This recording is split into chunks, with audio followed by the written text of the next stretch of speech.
Hello everyone. तो आज हम फिर से आ चुके हैं एक और क्लास के साथ, और इस वाली क्लास में हम अकाउंटिंग के क्वेश्चन को फिर से कंटिन्यू करेंगे जहाँ से हमने पीछे छोड़ दिया था। और हमने थोड़ी सी एक झलक देखी थी अकाउंटिंग के क्वेश्चन की, और हम अब इसे आगे देखेंगे कि हम क्या करने वाले हैं इसमें। तो सबसे पहले हम देख लेते हैं rules of accounting equation. Accounting equation के रूल्स वही हैं जो मैंने ग्राफ आपको बताया था कैसे करना है, मॉडर्न अप्रोच वाला। तो इसमें सब कुछ वही बता रखा है, आपको देखने की ज़रूरत नहीं है, लेकिन आप फिर भी देख सकते हैं जस्ट एक तसल्ली के लिए। आप इस चीज़ को स्क्रीनशॉट ले सकते हैं और पढ़ सकते हैं, क्योंकि मैं इसे दोबारा नहीं पढ़ाऊँगा। बेकार में आप लोगों का टाइम वेस्ट होगा, और आप लोगों का टाइम बहुत कीमती है ऑफ कोर्स, और मेरा भी। तो इसे हम कर देते हैं डिलीट। ये एक क्वेश्चन है, उससे पहले हम इसे देख लेते हैं एक बार।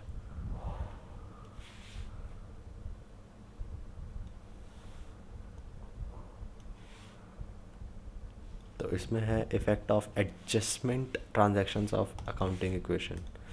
तो इसमें हमारा सबसे पहले आता है आउटस्टैंडिंग एक्सपेंसेस। आउटस्टैंडिंग एक्सपेंसेस में हमारे वो एक्सपेंसेस आते हैं जो एक्सपेंसेस हमारे होने चाहिए, लेकिन एक्सपेंसेस तो हो गए हैं लेकिन हमने अभी पे नहीं किए हैं। लाइक आउटस्टैंडिंग सैलरी,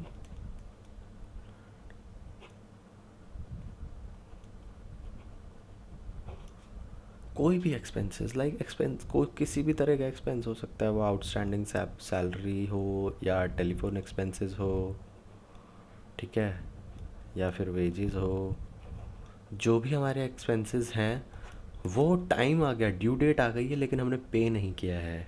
जैसे ऐसे कहते हैं ना, ड्यू डेट आ गई है लेकिन हमने पे नहीं किया है।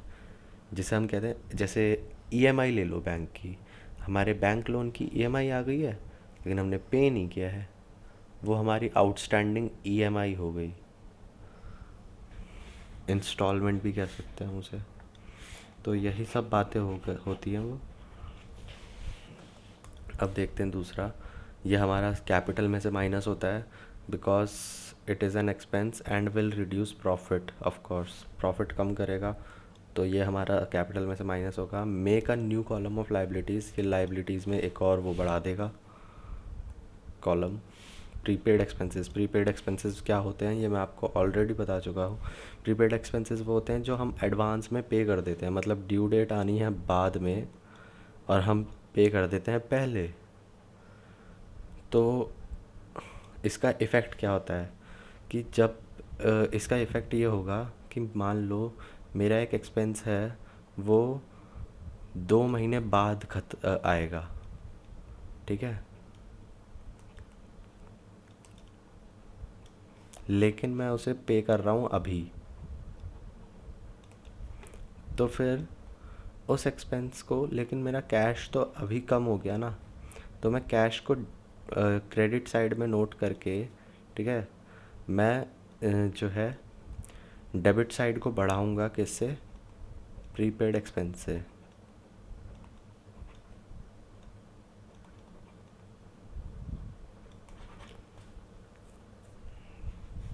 मान लो salary salary paid in advance, यही मान लो, ठीक है।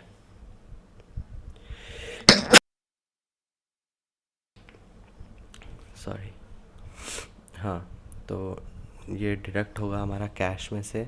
मेक अ न्यू कॉलम ये एसेट साइड में बढ़ा देगा। इसका प्रॉफिट पे फ़िलहाल कोई लॉस नहीं वो प्रॉफिट पे कोई डिडक्शन नहीं होने वाली, जस्ट बिकॉज ये हमारा एसेट है और एसेट ही रहता है, ठीक है। इसमें हमारा एसेट साइड में कोई फ़र्क नहीं डलता।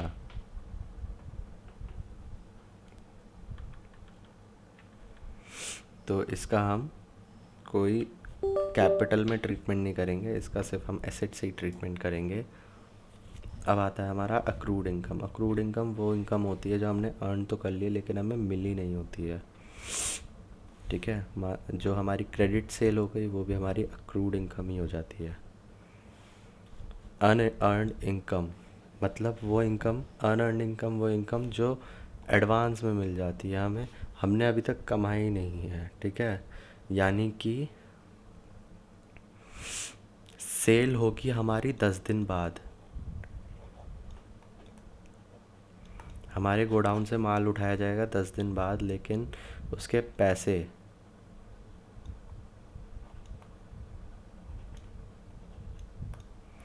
वो हमें अभी मिल गए हैं, ठीक है।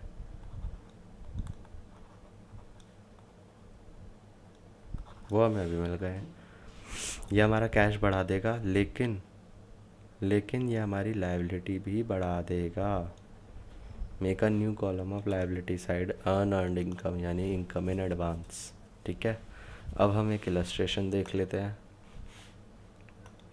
ये पेज हमने कर लिया, तो इसे कर देते हैं डिलीट और इसे कर देते हैं साफ।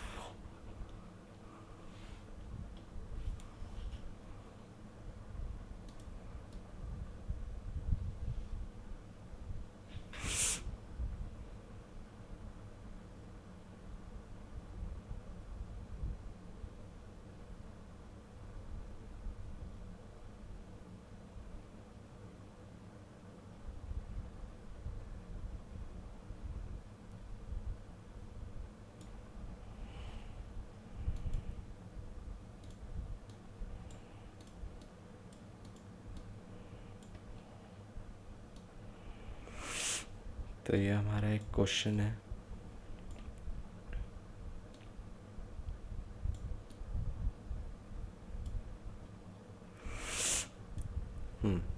तो ये हमारा एक क्वेश्चन है। इस क्वेश्चन में हमारा रहेगा कमेंस्ड बिजनेस। तो सबसे पहले हम वो बना लेते हैं अपना फॉर्मेट। अरे वाह, काफ़ी परफेक्ट लाइन कीजिए यार, बिना रूरल के रूलर रूलर रू, रूलर के।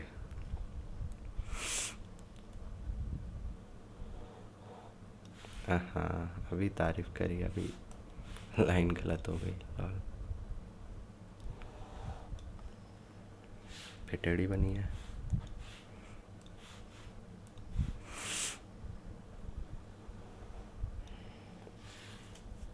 हल्की सी टेढ़ी है, चलो कोई नहीं, चल जाएगा इतना तो।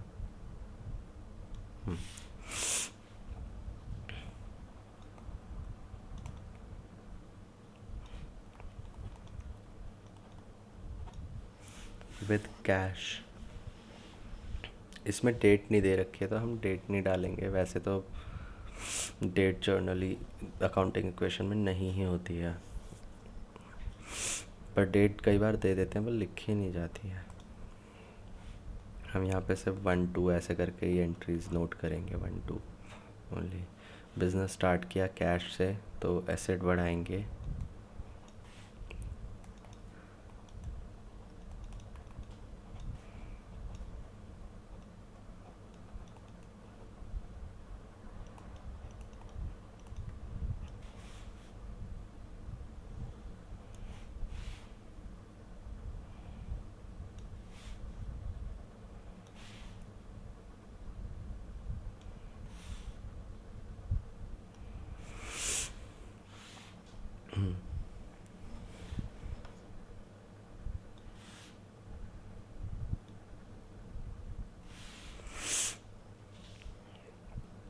ये हमारा हो गया। अब यहाँ पे एक एसेट बढ़ाएंगे हम।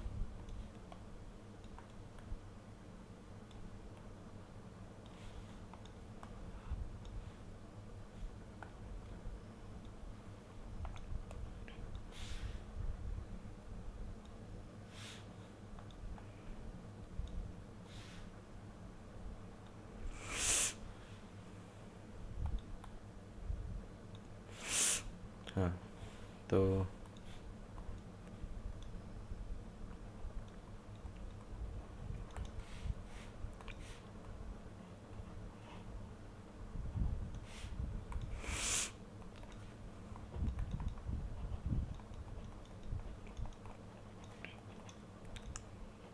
और ये मत कहना उल्टा लिख दिया, क्योंकि कैपिटल प्लस लायबिलिटी लिखो या लायबिलिटी प्लस कैपिटल लिखो, कोई फ़र्क नहीं पड़ने वाला। तो यहाँ हमारा सबसे पहले कैश बढ़ेगा, यहाँ कैपिटल बढ़ेगा। तो कैश में हमारा पड़ेगा 50,000,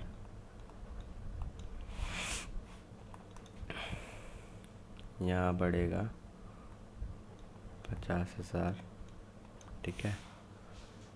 फिर यहाँ पे हमारा कोई वो नहीं होगा, ये हमारा ऐसे नीचे उतर जाएगा।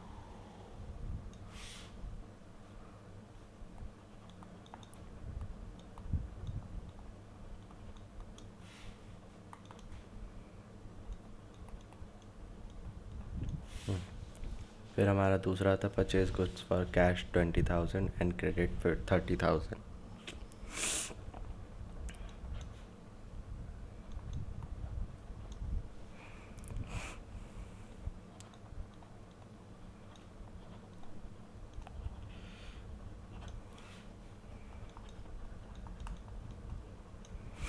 देखते रहना है मैं क्या कर रहा हूँ ध्यान से।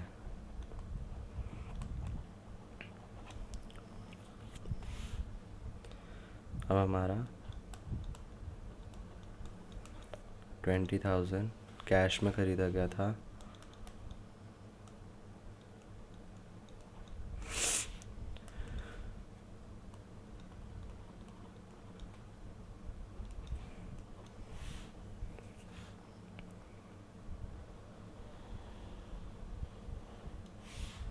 ये लाइन सही बन रही है, नीचे वाली खड़ी नहीं बनी।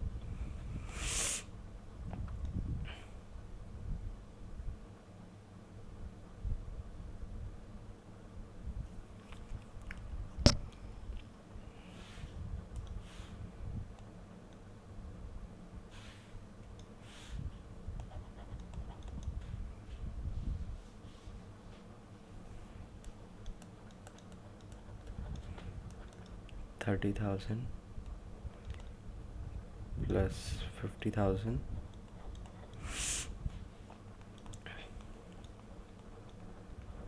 30,000 प्लस 50,000 सेम है यहाँ पे। सोल्ड गुड्स फॉर कैश 40,000, ठीक है।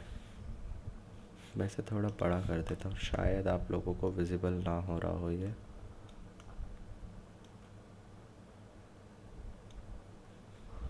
अब विजिबल होगा। हाँ, अब देख सकते हैं पहले क्या हुआ। बिज़नेस स्टार्ट किया 50,000 से, कैपिटल बढ़ा और कैश बढ़ा। हमने कैश लिखा एक एसेट, फिर हमने गुड्स परचेज़ करी 20,000 की कैश पे और 30,000 की क्रेडिट पे। तो फिर हमने स्टॉक बढ़ाया टोटल 50,000 का, 30,000 क्रेडिटर्स में प्लस किए और 20,000 कैश परचेज थी तो माइनस कर दिए। अब सोल्ड गुड्स फॉर 40,000,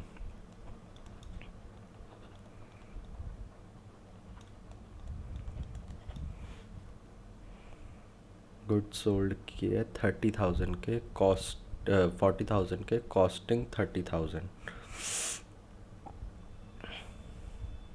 और यहाँ पे कुछ नहीं दे रखा कि हमने क्रेडिट सेल थे, नहीं, हाँ कैश दे रखा है। चलो ये अच्छी बात है। लेकिन अगर कई बार क्वेश्चन में ऐसा होता है कि नहीं दिया होता कि किस पे सेल किया है, कैश पे किया है या क्रेडिट पे किया है, तो हम उसे फिर कैश ही मानते हैं जब हमें ना किसी का नाम दे रखा हो और ना किसी इन्फॉर्मेशन को डिस्क्लोज़ किया हो कि कैश या क्रेडिट है।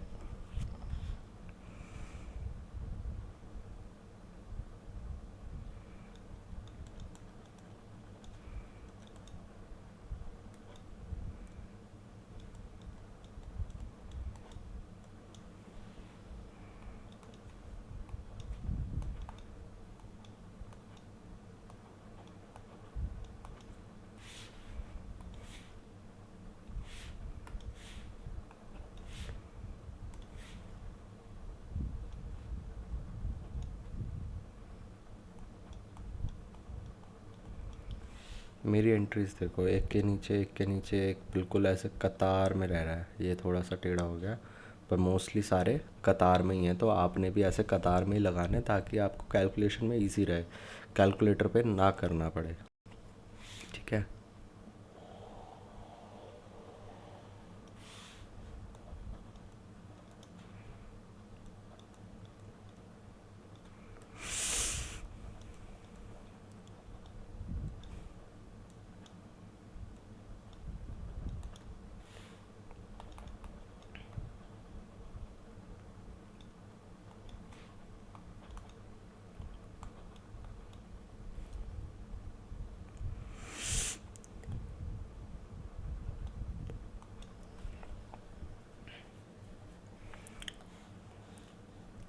ये टोटल हो गया 90,000, ये टोटल हो गया 90,000।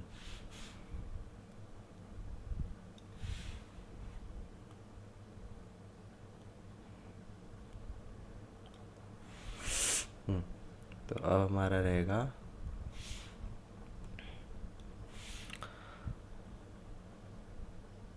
रेंट पेड, फोर्थ है हमारा।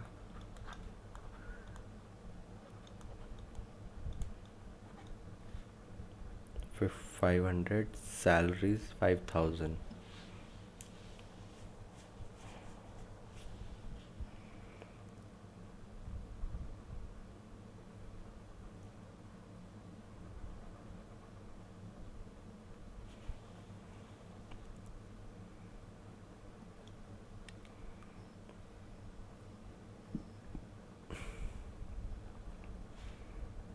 रेंट पेड,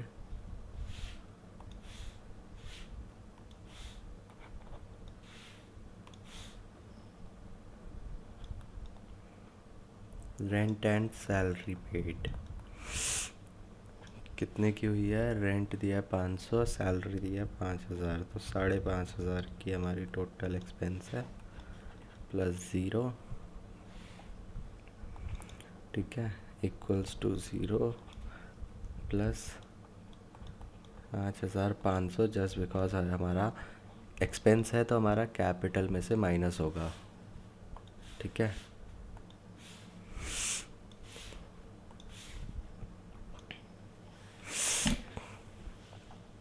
ये देखो, ये 5 के नीचे 5, और ये थोड़ा सा टेढ़ा हुआ है पर चल जाता है। कैलकुलेशन इजी रहनी चाहिए, ये मैं तरीका बता रहा हूँ जस्ट बिकॉज आपकी कैलकुलेशन इजी रहे। फिफ्थ है रेंट आउटस्टैंडिंग 100, सैलरीज आउटस्टैंडिंग 1,000। थोड़ा नीचे आ जाते हैं।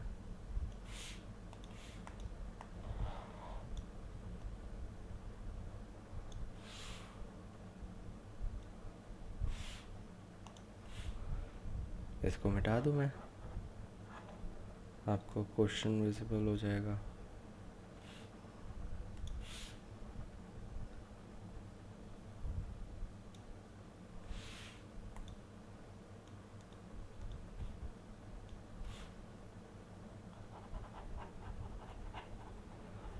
ऊपर का आप समझ ही गए होगे, ज़्यादा नहीं मिटा रहा मैं, बस थोड़ा सा मिटा रहा हूँ जितना इस पे विजिबल रहे। हाँ, तो फोर्थ एंट्री हो गई। फिफ्थ एंट्री है हमारी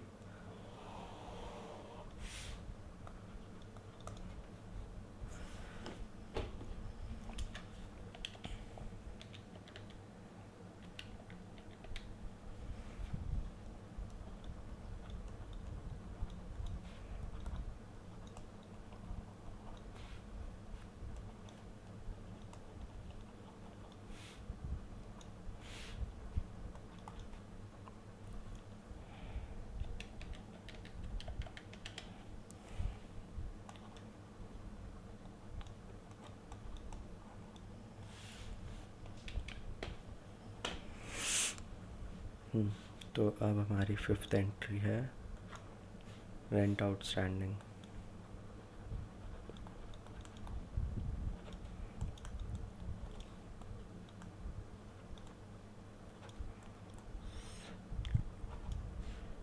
तो ये हमारा जस्ट बिकॉज ये हमारा इससे दिया नहीं गया है तो हम इसे लिखेंगे नहीं।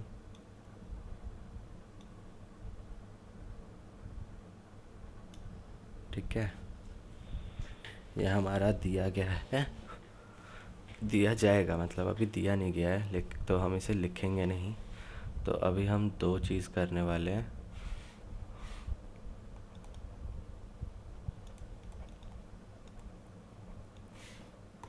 मैं शॉर्ट फॉर्म में लिख देता हूँ, आप समझ लेना, और आप फुल फॉर्म में लिखेंगे हमेशा, आउटस्टैंडिंग एक्सपेंसेस। ठीक है,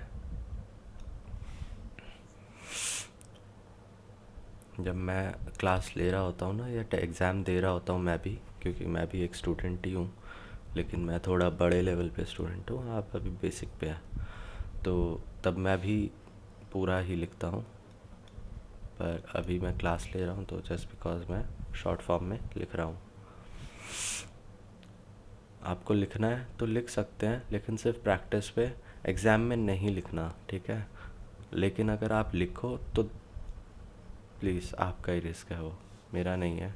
बोर्ड्स में तो आपका ही होगा, 11th में चाहे टीचर आपको पास कर भी दे। रेंट आउटस्टैंडिंग 100, सैलरीज आउटस्टैंडिंग 1000, तो ये हमारा हो जाएगा 1100 रुपये। हमारे एक लाइबिलिटी बढ़ जाएगी हमारी, प्लस ये हमारे कैपिटल में से 1100 रुपये माइनस हो जाएंगे।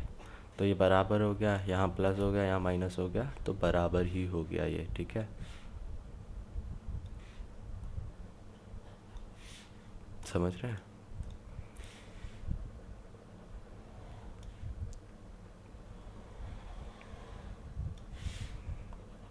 न्यू इक्वेशन 64,500 प्लस 20,000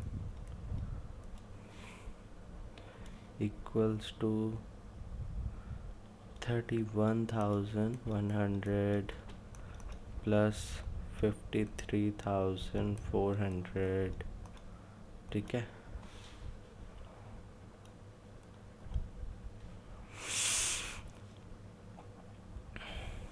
हाँ, तो ये हमारा हो गया। फिर 6th एंट्री है हमारी, bought furniture for 5,000 on credit.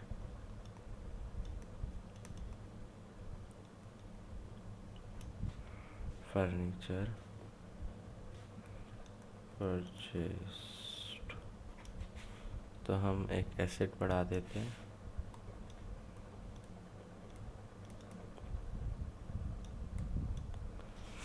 इसका एक सॉल्व्ड भी है यहाँ पे ना, देखो मैं दिखाता हूँ। इसका सॉल्व्ड भी है सॉल्यूशन, लेकिन वो मैं नहीं दिखाना चाहता आपको, जस्ट बिकॉज करके दिखाऊंगा तो आपको लगेगा कि हाँ इजी है।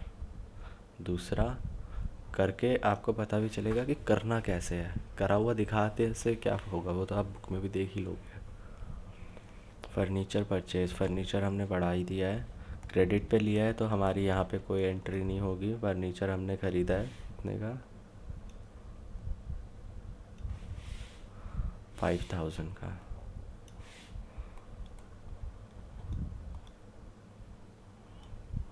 $5,000 का ख़रीदा ना।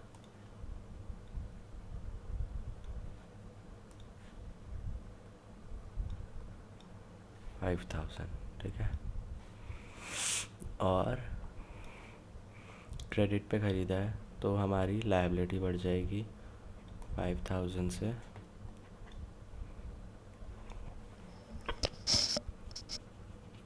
और हमारा अब ये टोटल होगा। फिर से न्यू इक्वेशन 64,500 प्लस 20,000, ठीक है, प्लस 5,000 इक्वल्स टू 36,100 प्लस 53,400। हाँ, अब 7th bought refrigerator for personal use. अब यहाँ पे इस एंट्री में देखना, यहाँ पे लिखा हुआ है ना bought refrigerator for personal use, यानी कि हमारी बिजनेस में से पैसा गया और हमारे ड्राइंग्स हुई है, ठीक है।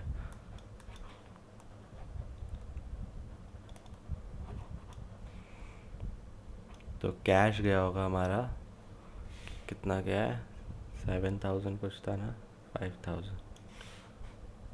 5,000, ठीक है।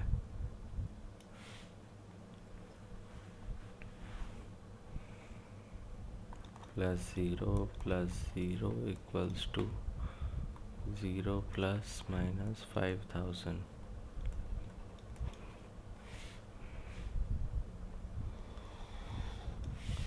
अब फिर से न्यू इक्वेशन, ठीक है। तो 59,500 ये हो गया, प्लस 20,000 ये हो गया, प्लस 5,000 ये हो गया, प्लस 36,100 ये हो गया, प्लस 48,400 ये हो गया।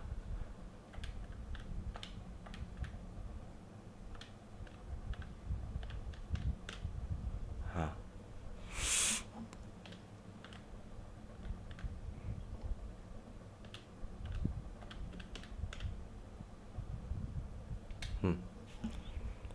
तो ये सब ये हो गए। और अब 8th एंट्री है, परचेज कंप्यूटर फॉर कैश इतना। अब ये पर्सनल यूज़ है या नहीं ये नहीं लिखा, तो हम इसे पर्सनल यूज़ नहीं मानेंगे।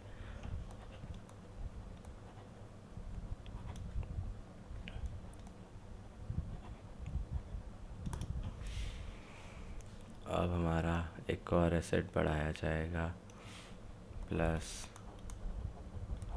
कंप्यूटर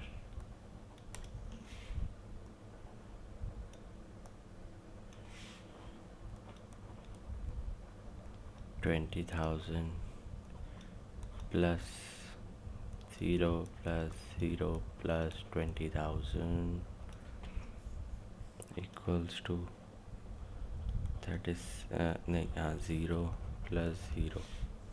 हाँ, अब न्यू इक्वेशन फिर से 39,500 plus 20,000 plus 5,000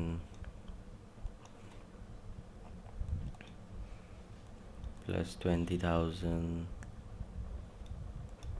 equals to 36,100 plus 48,400।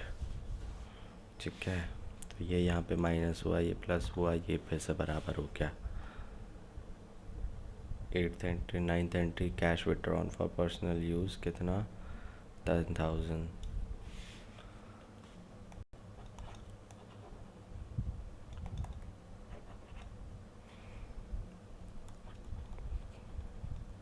$10,000 plus 0 plus 0 plus 0 equals to 0 plus 10,000।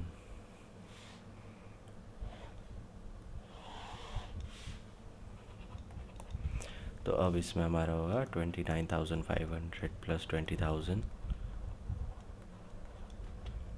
Plus 5,000 plus 20,000, ठीक है, इक्वल्स टू 36,100 प्लस 38,400। ठीक, ये हमारा हो गया। अब इसमें हम देखते हैं 10th एंट्री है, interest on drawings charge 500 and interest on capital 1000। ठीक है, तो ये हमारा हो जाएगा इंटरेस्ट ऑन ड्राइंग्स चार्ज, तो ये हमारा होगा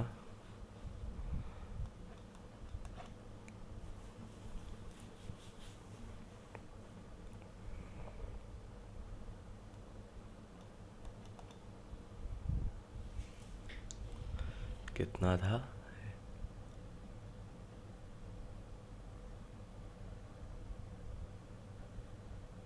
बैलेंस शीट भी बनानी है इसकी।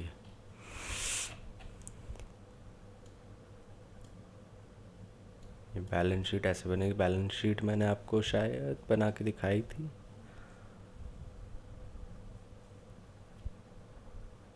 मैंने बना के दिखाई थी आपको शायद।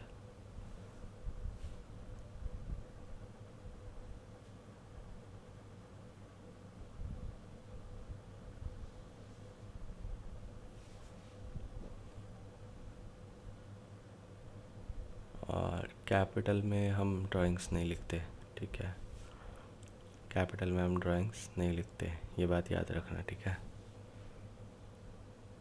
मतलब क्योंकि जस्ट बिकॉज कैपिटल में से अगर कुछ माइनस होगा तो वो ड्राइंग्स होगी, प्लस होगा तो प्रॉफिट होगा, लेकिन वो सब मेंशन नहीं किया जाता है यहाँ पे, क्योंकि ये बहुत ऑब्वियस सी बात है, इससे अलग कुछ हो नहीं सकता।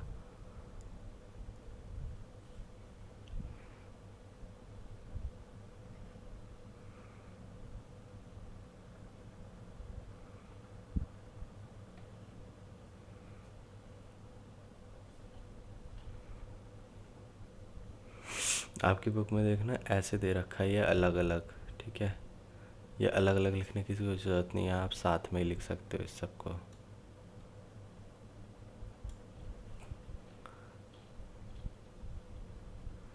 जैसे इसमें एक आउटस्टैंडिंग सैलरी और ये है ना 1000, तो इसमें वैसे अलग अलग दे रखा है, आप अलग अलग भी लिख सकते हो, साथ में भी लिख सकते हो, मैं तो साथ में ही लिख देता था, पर अलग अलग भी लिखना सही रहता है क्योंकि वो थोड़ा और डिटेल में हो जाता है। ठीक है, मैं आप लोगों के लिए अलग अलग ही लिख देता हूँ।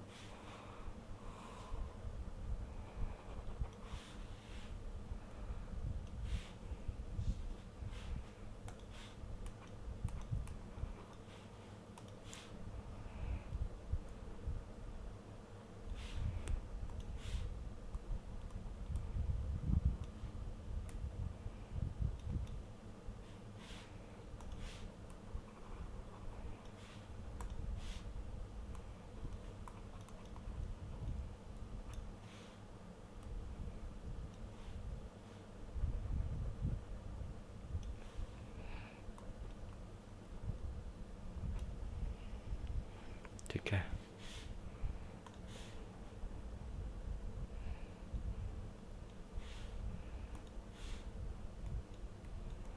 ये 35,000 प्लस 1100, ठीक है।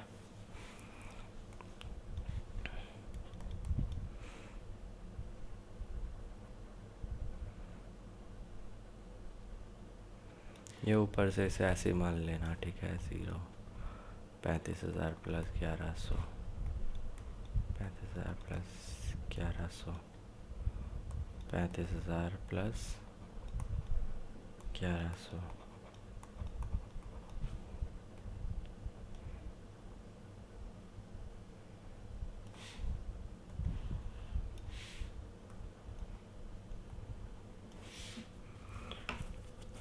इसमें इंटरेस्ट ऑन ड्राइंग्स, हाँ इंटरेस्ट ऑन ड्राइंग्स कैपिटल में से माइनस हो जाएगा, ठीक है, नीचे बहुत जाना पड़ेगा इसलिए इंटरेस्ट ऑन ड्राइंग्स कैपिटल में से माइनस हो जाएगा, और इंटरेस्ट ऑन कैपिटल भी कैपिटल में से प्लस माइनस हो जाएगा, और ड्राइंग्स भी प्लस माइनस हो जाएगा, जस्ट बिकॉज कैपिटल में से माइनस हुआ एक्सपेंस है और प्लस हुआ, क्योंकि देखो माइनस तो हुआ इसलिए क्योंकि एक तो हमारा एक्सपेंस है,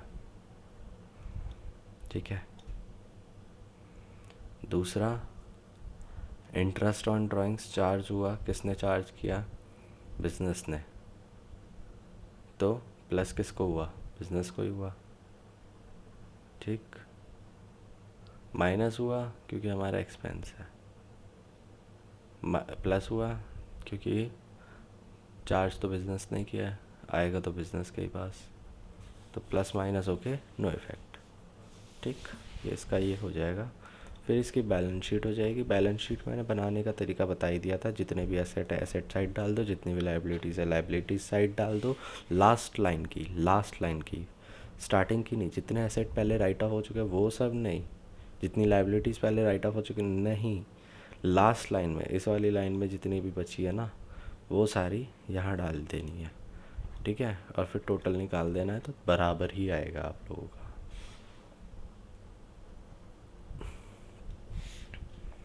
अब ये ख़त्म हो गया हमारा टॉपिक अकाउंटिंग इक्वेशन का, ठीक है।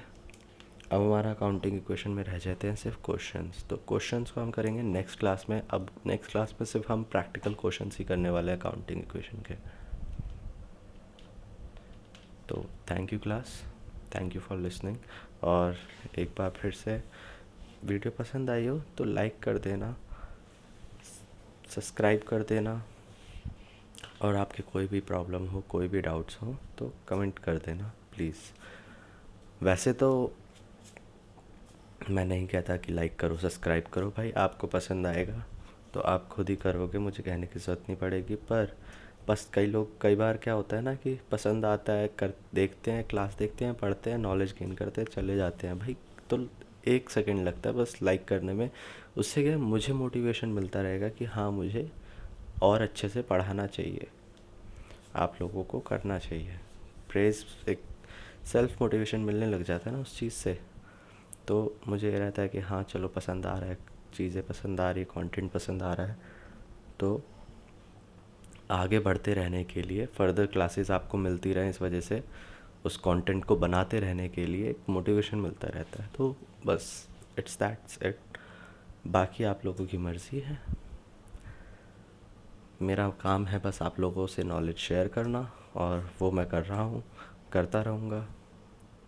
आप लोगों से बस प्यार मिलता रहे और जो है आप लोगों का साथ रहे। तो thank you class, thank you.